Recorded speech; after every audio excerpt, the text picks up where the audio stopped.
Слободата на медиумите е еден клучен показател за подготвеноста на земја кандидат да стане членка на Европската Унија. Но состојбата што се однесува до слободата на медиумите овде, да го цитираме текстот на извештајот, продолжува да биде проблематична.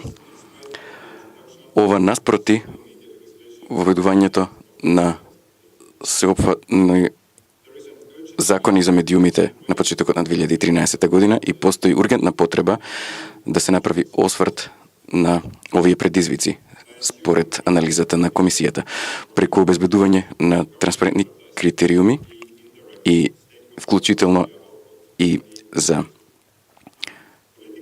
набавки на медиумски услуги, може да се намали влијанието на владата врз медиумите. Политичката и финансиската независност на јавниот радиодифузер треба да се зајакне. Јас ја поздравувам дискусијата на сите засегнати страни како ова да се постигне. Важна препорака во извештајот за напредокот што се однесува до слободата на медиумите беше и вон судски порамнувања на спорови за клевета. Се надевам дека Советот набрзо ќе стане оперативен и ќе добие целата потребна поддршка од владата и новинарите со цел да извршува оваа важна функција.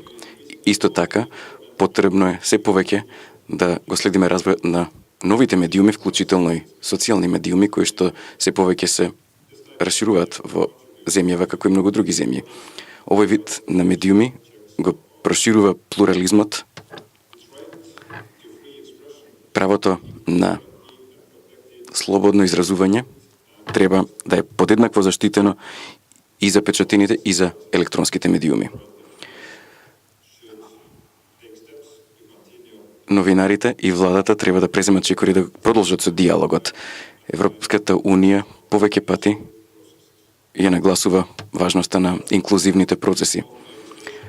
Усвојување на законодавството, но и спроведување на законите и реформите би било полесно ако предложените мерки имаат широка поддршка и произлегуваат од консултација на сите засегнати страни. Но брзо действување без претходни дискусии и консултации поверојатно е дека ќе предизвикаат проблеми понатаму, а исто така и ја подкопуваат основната доверба што е потребна за трансформирање на сите општества. Сакам да ги поттикнам овде присутните, но исто и представници на владата да продолжат со реформската агенда на слободата на медиумите. Дами и господа, да се вратиме на главната тема на оваа средба, а тоа е Советот за етика на медиумите. Јас сметам дека почнувањето со работа на ова тело ќе резултира со подобра заштита на слободата на изразување во медиумите и преку спроведување на стандарди тоа ќе придонесе кон високо квалитетна јавна дебата за главните прашања во јавноста, меѓу кои се вбројува и приклучувањето кон Европската Унија.